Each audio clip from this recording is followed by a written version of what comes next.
The first victim is Ian Greenfield. The second victim is Erica Hoffman. These two were involved in a relationship, and we're still working on details exactly what that relationship was. The shooter is Quentin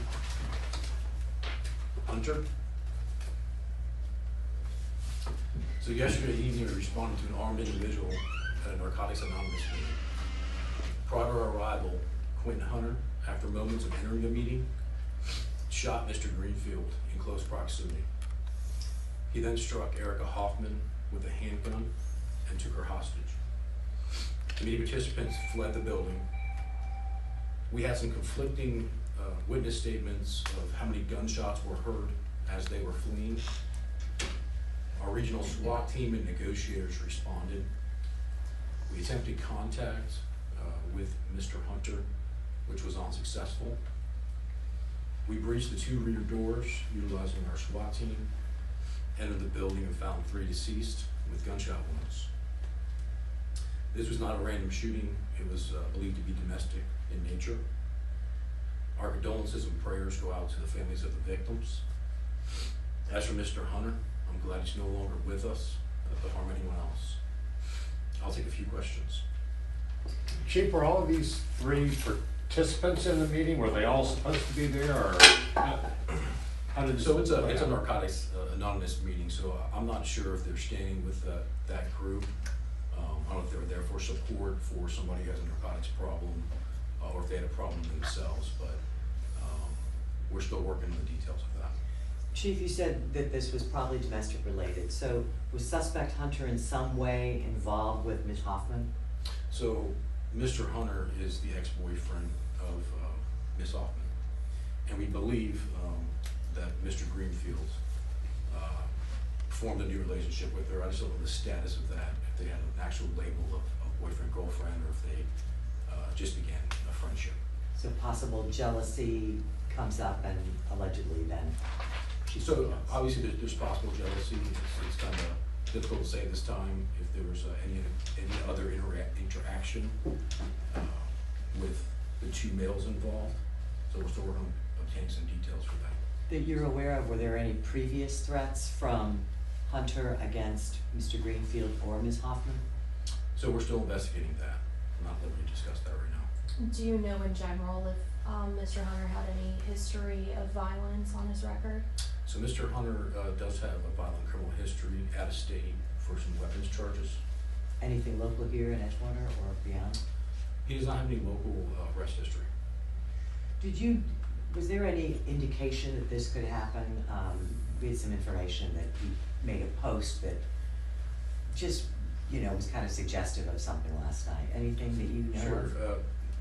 When he was in the building, he posted Facebook Live, but did not say anything during the live portion. He was just heavy breathing in a very lunatic type manner. Inside the narcotics meeting? Correct. But nothing else was recorded or et cetera? We're still investigating to see the history of their contacts via social media and other avenues. Do we know how much time had elapsed between when shots were first reported to when officers entered the building? So I don't have the specific time.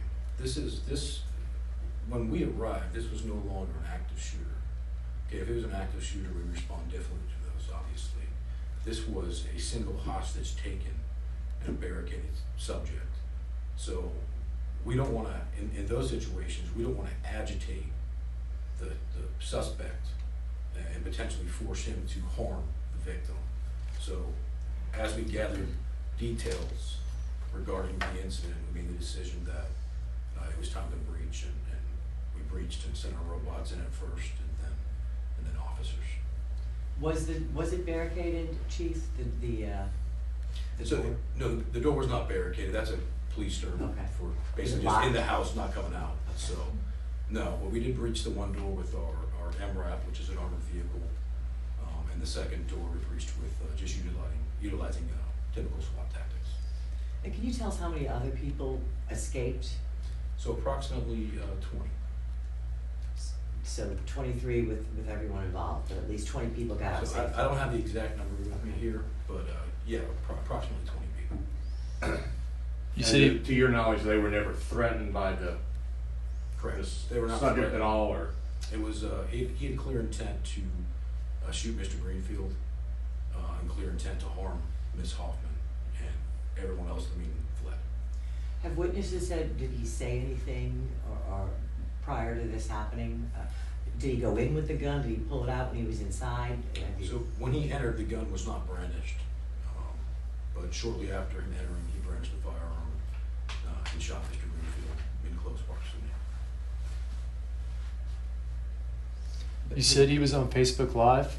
Correct. Did the incident all occur on Facebook Live? Was he rolling the whole time during the incident? No, he was not rolling the whole time, and we're still looking at all that, going through his social media. But it appears from the timeline we have that he had already shot Mr. Greenfield, and he had already fired several other shots before he went live.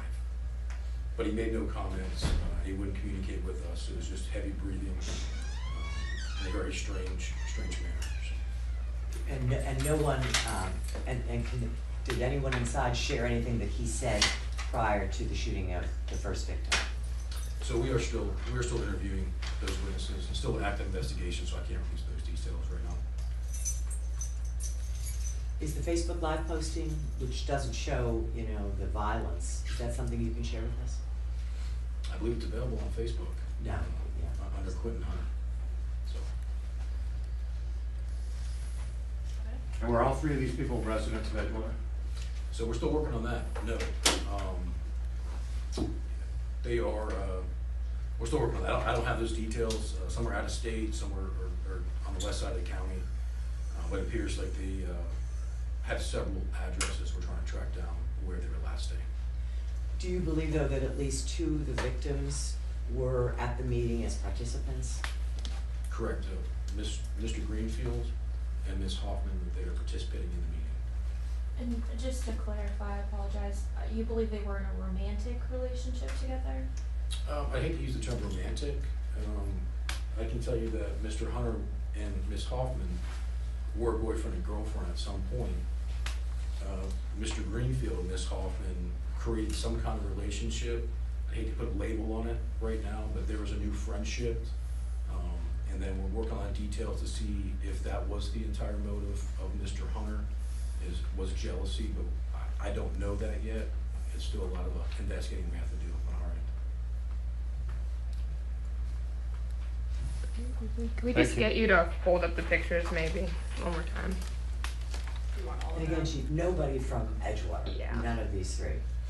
They don't even have an They're- Edgewater address, or do they? Their last known addresses are tough. Okay.